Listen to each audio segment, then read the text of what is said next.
Merci beaucoup. Ça ne va pas être très facile parce que, d'une part, beaucoup de choses ont été dites par Philippe Portier et par Emmanuel.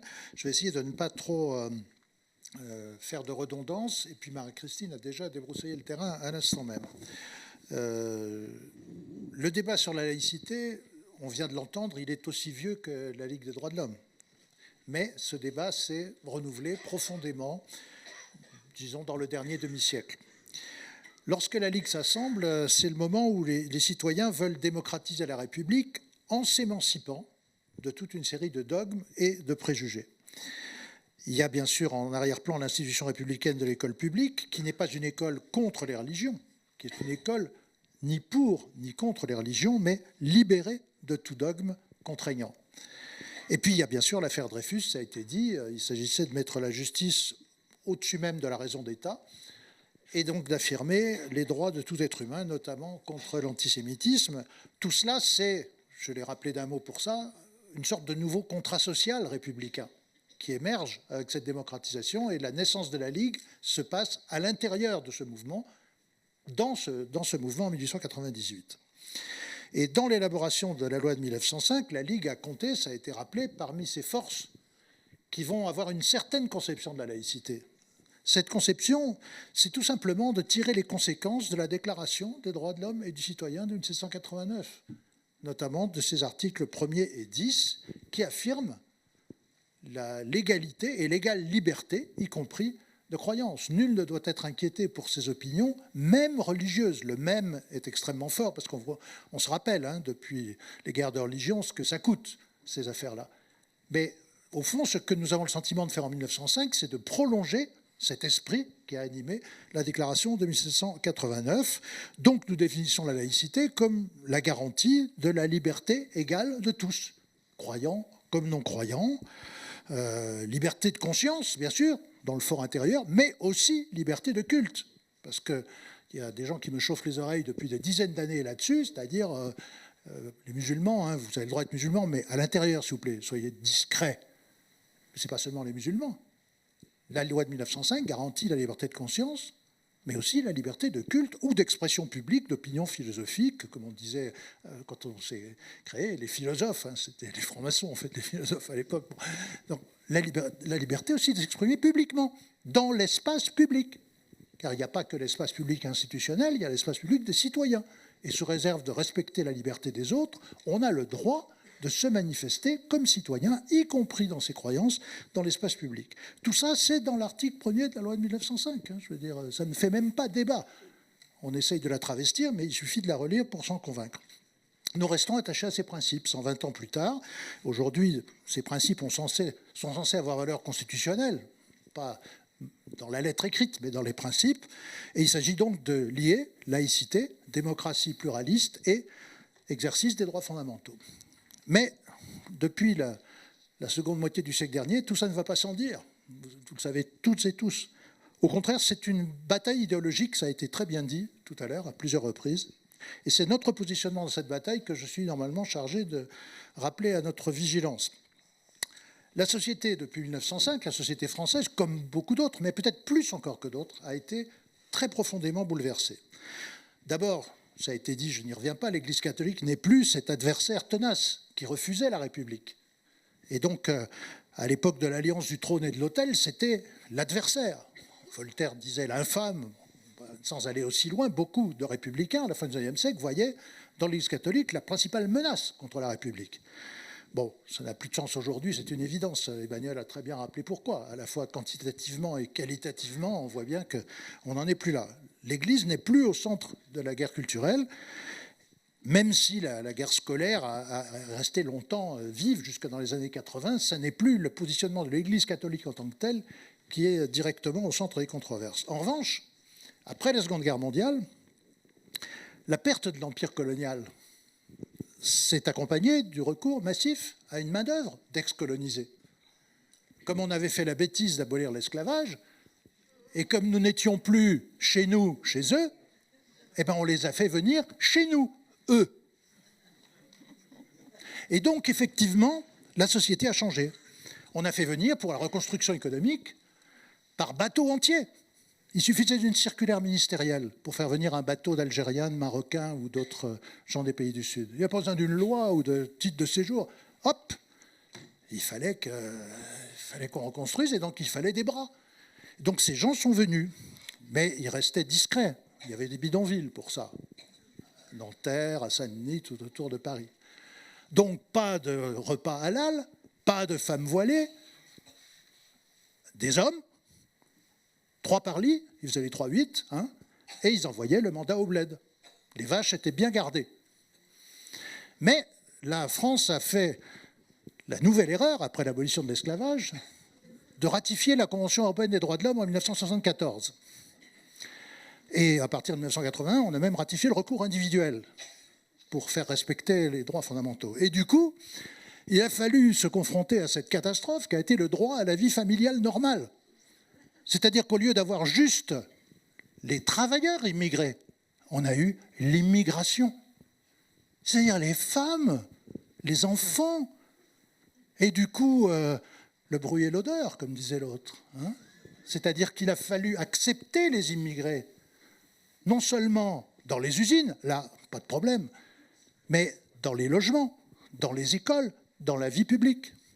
Et ces gens sont venus, en plus, tous les culots, non seulement avec leur couleur de peau, mais avec leurs croyances, avec leurs pratiques. Mais c'était déjà le cas avec les Italiens, les Rital, les Espingouins, les Portos, les Levantins, les Métèques, les Polacs, ensuite, bien sûr. Tous ces gens-là mettaient déjà des pommes de terre dans les baignoires. Vous pouvez lire la presse de l'époque. Tout ce qu'on dit des Algériens aujourd'hui ou des Marocains, c'est la même chose. Et donc, ils sont venus avec leur mode de vie. Et du coup, c'est le grand remplacement. On ne le dit pas comme ça. Giscard d'Estaing, en 83, il dit invasion. C'est le premier qui dit ça. C'est intéressant quand même, parce que ça fait longtemps que cette musique travaille. Et donc, les invisibles sont devenus visibles, pour dire les choses rapidement. Et ça veut dire qu'il a fallu se dire que c'est plus nous qui étions chez nous quand on était chez eux, c'est eux qui étaient chez eux quand ils étaient chez nous. Hein, on est chez nous. Vous avez déjà entendu ça, je suppose. Hein, voilà. Bon. Et donc, on n'a plus parlé de travailleurs immigrés. Moi, je me rappelle la fondation du GISTI, groupement d'information et de soutien des travailleurs immigrés. C'est plus seulement des travailleurs, mais ils sont là, tout le temps, partout. On voit qu'eux. On les voit trop. Hein.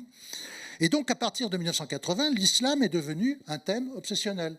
Le spectre qui hante l'Europe, si je voulais citer les auteurs de ma jeunesse, mais bon, voilà. C'est une espèce d'hantise dans le débat politique, dans le débat médiatique. Et donc, alors en plus, il y a le contexte international, je n'ai pas le temps d'y insister, mais la révolution islamique en Iran en 1979, ensuite l'effroyable guerre civile d'Algérie dans les années 90, puis beaucoup d'autres, avec ce sentiment donc que des forces dites intégristes montent dans le monde musulman, évidemment, les autres se sont fait écrabouiller. C'est-à-dire, on n'est plus à l'époque de Nasser en Égypte, hein. Non pas que je sois un fan du colonel Nasser, mais enfin quand même, c'est plus la même chose, c'est plus le tiers-mondisme. Ce sont les forces traditionnelles qu'on a bien aidées. Les États-Unis, les Européens ont bien aidé les rois d'Arabie Saoudite et les autres à verrouiller leur société. Donc ce sont ces forces-là qui montent. Et donc ça renforce l'angoisse, ça renforce l'inquiétude. Mon ami Driss avait l'habitude de faire la collection, je l'ai vu chez lui, de toutes les unes des news magazines, comme on ne disait pas à l'époque. L'Express, le Nouvel Observateur, il y a Le Point et les autres. Les couvertures sur l'islam. Il y en avait 20 par an. Et même si vous n'êtes pas abonné, vous passez devant le kiosque, hein, vous les voyez. Des dizaines de messages, tous les ans. Donc, la peur. Et donc, l'extrême droite s'est servie de ces peurs qui se répandaient dans la société pour remplacer le rejet des immigrés par la dénonciation de l'islamisme. C'est pratique, l'islamisme. Quand on dit christianisme, on pense aux chrétiens. Quand on dit islamiste, c'est compliqué parce qu'on ne pense pas seulement à l'islam. Hein. Vous êtes musulman, vous êtes un peu islamiste. Puis peut-être un peu intégriste, puis peut-être un peu djihadiste. Vous pouvez ouvrir votre sac? Voilà, c'est ça que vivent les gens, finalement. Et donc, l'extrême droite a gagné cette bataille idéologique. Elle l'a gagnée non seulement parce qu'elle pèse plus lourd dans les élections, mais parce que c'est contagieux. Elle a imposé, comme on dit chez les journalistes, son agenda à une fraction croissante du spectre politique, pas seulement malheureusement à droite.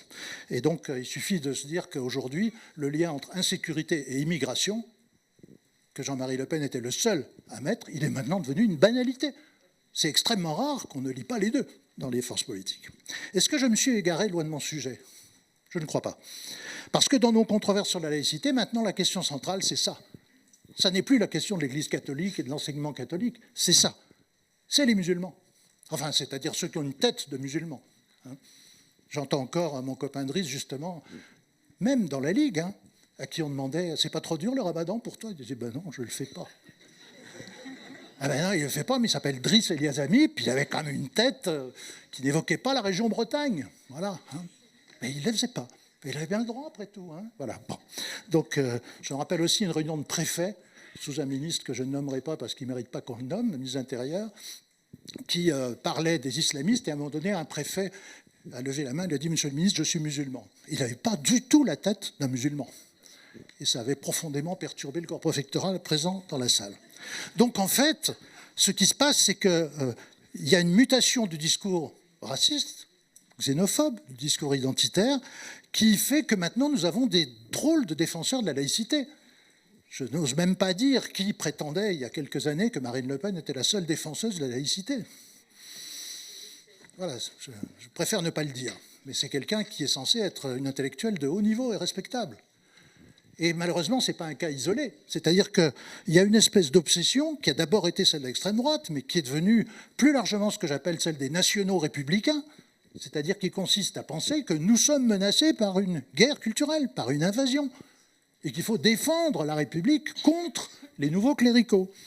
Et donc, évidemment, on va par exemple défendre les filles. Bon, je ne vais pas insister, mais la question des filles est toujours centrale. Il y a deux pays dans le monde où la question de ce que les femmes se mettent sur les cheveux obsède tout le monde. C'est la France et l'Iran.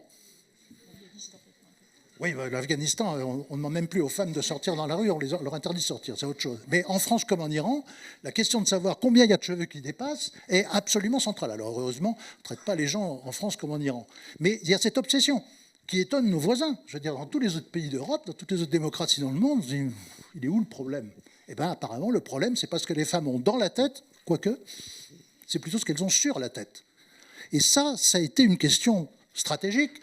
À partir de l'affaire de Creil en 89, on a su après que le proviseur du lycée de Creil, celui qui a coincé les deux gamines, Ernest Chenière, il n'était pas seulement syndicaliste et faux, il était aussi d'extrême droite. Il s'est présenté d'ailleurs à des élections.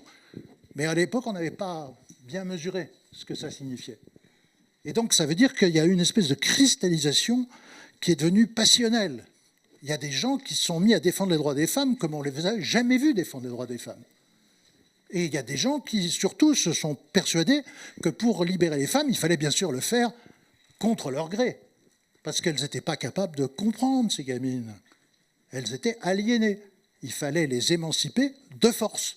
C'était ça l'idée. Jules Ferry disait que la race blanche avait pour mission, en tant que race supérieure, de civiliser les races inférieures. Je m'excuse, hein, ça n'enterre rien à ses mérites sur l'école publique, mais enfin, faut quand même. C'est Clémenceau qui s'oppose à lui, hein, à Ferry-Tonquin, quand il dit ça. Ça existe toujours. Dans des gens qui disent les filles, elles ne vont pas se libérer toutes seules. Hein. Donc, pour les libérer, il y a une solution très simple, on les vire de l'école publique. C'est ça qu'on fait en 2004. On les vire de l'école publique parce que c'est bien connu, si elles vont dans des écoles confessionnelles, ça sera mieux. Les musulmans sont pratiquement les seuls dans les communautés religieuses instituées à avoir si peu de gens dans des écoles confessionnelles. Majoritairement, ils sont dans l'école publique, pour des raisons en partie financières d'ailleurs. Et bien là, on va dire, non, allez-y, sortez de l'école publique. Parce que bien sûr, dans les écoles privées, pas de problème avec le foulard. En Alsace-Moselle non plus. Hein. On veut bien libérer les filles, mais pas dans n'importe quel contexte. Donc en réalité, derrière ça, on veut les sortir de l'école publique parce qu'elles seront tellement plus libres dans une école privée, ou bien chez eux, renvoyées au bled. On sent que l'émancipation des femmes va progresser, et la laïcité aussi. Donc ça veut dire qu'il y a eu une espèce de combat dans lequel le rapport Barouin en 2003, puis la loi de 2004, avec malheureusement des propositions de loi dont toutes ne venaient pas de droite, qui ont préparé cette loi de 2004, va finalement installer cette idée qu'il fallait les libérer, quoi qu'elles pensent. C'est-à-dire, à leur place, on savait ce que signifiait leur foulard, et à leur place, on allait décider de les émanciper. C'est une conception autoritaire, une conception descendante. Ce n'est pas la liberté de conscience, c'est l'État qui va vous civiliser. On a l'habitude, les indigènes qu'on civilise, c'est une mission historique. Hein. Bon, voilà. Donc, c'est comme ça qu'on étend aux usagers de l'école publique une obligation de neutralité qui n'a jamais été imposée aux usagers. Elle a été imposée aux agents, oui, aux fonctionnaires. Mais aux usagers, non. Les usagers, ils étaient libres. C'était l'idée depuis 1789. On était un peu naïfs. Alors, au-delà de cette question scolaire, eh ben, il y a tout ce qu'on a vécu après. Je ne vais pas entrer dans les détails. Les prières de rue, la construction des mosquées, les repas sans porc dans les cantines, tout ça, c'est parce qu'il y a les femmes qui étaient venues. On aurait laissé juste les hommes dans Algeco. On n'aurait pas eu tous ces soucis. Quelle idée aussi. Bon, ouais. Et puis, il y a le burkini. Ah, le maillot de bain pas assez dénudé. Ça, quand même, c'est pas laïque. Hein. C'est pas laïque quand même, vraiment. Surtout qu'il y en a des millions de burkinis. Vous êtes comme moi, vous allez à la plage, vous en voyez partout, partout, partout. Il y en a eu partout pendant longtemps dans les couvertures de presse. Hein. Mais bon, voilà. Ça revient régulièrement. Tout ça, ça veut dire que ce que M. Giscard d'Estaing avait ouvert en parlant d'invasion, bien avant Éric Zemmour, eh ben, ça a fait les petits. Et donc, dans la France chrétienne, depuis Clovis et Charles Martel, on ne va pas tolérer ça. On ne veut pas de foulard. Des cornettes, oui, mais pas de foulard. On ne veut pas de mosquées. Des crèches de Noël dans les mairies, oui. Mais pas des mosquées, c'est pas chez nous. Hein? Oui. Voilà. On ne veut pas non plus de lycée Averroès. On le déconventionne. Mais des subventions pour Bétarame, pas de problème. Donc tout le monde sait ça. C'est comme ça que malheureusement, les gamins, dans le 9-3, je l'ai entendu, au lieu de dire, comme ils disaient dans les années 80, va te faire intégrer, c'est-à-dire que l'intégration était perçue comme une agression, j'en ai entendu qu'ils disaient va te faire laïquer. Et ça dit beaucoup de choses, ça. Ça veut dire que la laïcité, ce n'est pas l'émancipation, c'est la schlag qui descend. Va te faire civiliser. C'est ça. Et intégrer comme laïquer, ça voulait dire civiliser, en fait. Et donc, tout ça, c'est le faux-nez d'un repli identitaire, traditionnaliste, à l'occasion xénophobe. Et c'est cette haine postcoloniale qui a mis la France à l'avant-garde de la croissance de l'extrême droite en Europe. Parce que malheureusement, c'est vrai, on a été vraiment à l'avant-garde en Europe occidentale. Et c'est dans ce contexte-là que, dès 1994, avec Madeleine Rebérioux, notre présidente de l'époque, nous avons dit, de manière très forte, ni voile ni exclusion. Ça paraît curieux comme idée. Pourquoi on disait ni voile? Parce que pour nous, le voile n'était pas plus à défendre qu'à attaquer.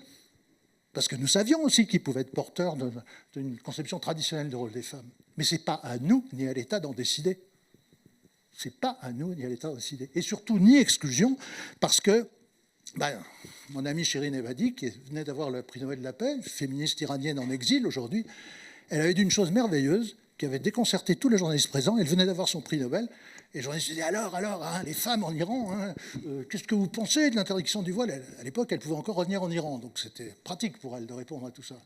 Elle a souri, elle a dit « Laissez les femmes faire ce qu'elles veulent ». Incroyable, révolutionnaire comme idée. Hein. Laissez les femmes faire ce qu'elles veulent. Ne les contraignez ni à porter le voile, ni à ne pas le porter. Ça paraît simple, mais apparemment, c'était bouleversant de nouveautés. Et donc, au-delà de cette polémique, la tenue des collégiennes, tout ce qui suit l'affaire de 89, nous avons rappelé, Christine l'a dit, en 1997, à notre congrès de Clermont-Ferrand, qu'à partir du moment où on discrimine, j'en ai donné quelques exemples de ce double standard, à partir du moment où on discrimine telle religion, on porte atteinte à la laïcité. Et nous disions, je cite la résolution Islam et laïcité, l'égalité de traitement doit être la règle, la loi, rien que la loi, mais toute la loi, le principe de base de toute politique publique. Comme toutes les religions, l'islam doit bénéficier de la même liberté de culte, mais doit aussi supporter les mêmes contraintes qu'impose une société laïque. Tout ça paraît tellement simple. 1997. Mais nous ajoutions, parce qu'on n'était quand même pas si naïfs que ça, que l'islam, en tant qu'élément de visibilité sociale, est utilisé comme une raison supplémentaire, presque comme un alibi, pour rejeter des populations dont, en fait, c'est la présence en France qui est en cause. Et on y est plus que jamais. Bref, ce que ça veut dire que nous restions attachés aux valeurs républicaines dans une France dont nous savions déjà qu'elle était bien plus diverse culturellement qu'en 1905. Et c'est comme ça qu'ensuite, nous l'avons dit à plusieurs reprises, la résolution de Clermont en 2001, de Limoges, pardon, au congrès de 2001, etc., nous avons considéré qu'il fallait certes, ne pas céder un push sur nos principes fondateurs, mais ouvrir les yeux sur le monde tel qu'il est. Le monde tel qu'il est, notamment en France, c'est qu'aujourd'hui, on ne peut plus dire l'égalité, c'est l'uniformité. On ne peut plus mettre des blouses grises à tout le monde. Ce n'est pas une question d'islamiste ou de pas islamiste, c'est absurde. Ça ne correspond à rien. Il ne faut vraiment pas avoir d'enfants et pas avoir fréquenté de gens plus jeunes que moi pour l'ignorer. Hein. Bon. Donc, rejet de l'autoritarisme uniformisant, pluralisme culturel, tout ça, ça veut dire que ce qu'on a appelé avant-hier communautarisme ou relativisme, hier séparatisme, aujourd'hui wokisme, c'est la même chose. C'est la même chose, ça veut dire qu'en fait, on ne veut pas que les individus existent collectivement. Il ne s'agit pas d'enfermer un individu dans sa communauté, il s'agit simplement de savoir que les individus ont besoin de s'épanouir aussi dans l'exercice collectif des droits. Et c'est vrai en matière philosophique et religieuse, comme en matière sociale avec les syndicats, comme dans beaucoup d'autres domaines de la vie. Et donc nous ne voulons pas de ce simplisme, nous avons dit tout simplement dans la ligne de la Déclaration universelle de 1948, la liberté de parler et de croire. Et de croire, oui, c'est dans les textes internationaux, la liberté de croire. Nous avons dit que nous ne voulions pas l'autoritarisme imposé. Je cite la résolution de 2001, j'en termine par là. Nous voyons dans la laïcité la construction d'un espace commun qui transcende les différences tout en assumant la diversité, qui accueille la diversité des cultures et des choix individuels dans l'égalité des droits, parce que c'est ce que Philippe Portier rappelait très bien tout à l'heure, c'est aussi la question des choix individuels. Il y a un renouvellement des pratiques de croyances et des pratiques d'engagement. Et il faut l'entendre, cela. Or, il se trouve que les individus, certes, ils ont le droit de se dissocier d'une communauté, personne ne doit être assigné à sa communauté d'origine, mais ils ont aussi le droit d'être reconnus, et ils ont le besoin d'être reconnus, souvent, au sein de groupes dans lesquels ils peuvent exercer cette liberté. Cette résolution s'intitulait « La laïcité est toujours une idée neuve » et elle tirait les leçons d'Université d'automne il y a 20 ans. Non, plus haut là, ce que je raconte, 2000, il y a 25 ans. La laïcité à l'épreuve de la diversité, c'était le titre. La laïcité à l'épreuve de la diversité, il n'y a pas grand-chose à y changer. On a continué en 2003, en 2005, etc., avec d'autres résolutions de congrès. Oui, j'ai un truc, là, c'est pas gentil, parce que vous ne pouvez pas, il est épuisé. Il y a un numéro commun à Hommes et Libertés et à Après-demain, enfin Droit et Liberté maintenant et Après-demain, journal fondé à l'initiative de la Ligue des droits de l'homme avec Pierre Mendès France. Ouais, et donc voilà, Daniel en a un aussi. Et il y a un numéro spécial laïcité qui date de 2001 et qui résume très bien nos débats de ce congrès. Ce que je veux dire, c'est que depuis lors, à travers toutes les résolutions qu'il y a eu depuis en 2003, 2005, etc., il y a eu des débats très vifs dans la Ligue. C'est vrai, des débats qui ont été quelquefois extrêmement vifs. Certains ont été très médiatisés, je pense à une tribune du Monde signée par 2 membres de la Ligue, dont un membre du comité central, qui ont essayé de faire croire que voilà, la Ligue était déchirée et que tout s'effondrait, comme ça avait déjà été le cas très violemment à plusieurs reprises, Emmanuel l'a rappelé. Mais ce n'est pas ce qui s'est passé. Ces débats sont très vifs, on ne peut pas dire, on ne pense pas tous la même chose, c'est évident, heureusement d'ailleurs. On est des démocrates, voilà, puis on est ligueurs. Mais très majoritairement, les ligueurs ont tenu. Ils ont tenu non pas dans une victoire d'un camp contre l'autre, mais simplement pour ne pas oublier ce qui nous constitue.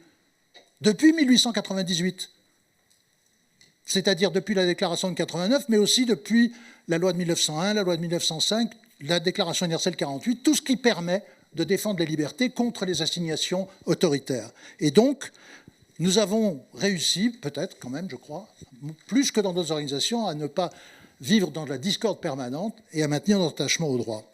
Alors, je termine avec une citation de Jean Jaurès. J'ai honte parce qu'on en a abusé, mais enfin, bon, tant pis, ça fait rien. Parce qu'il l'a vraiment dit, c'est en allant vers la mer que le fleuve est fidèle à sa source. Même si on a abusé de cette formule, je crois que c'est vrai. Nous sommes fidèles à notre source, mais un fleuve ne coule pas de la source à la source en rond. Ce n'est pas une mare, un fleuve. Donc on va effectivement vers autre chose. On va vers du nouveau.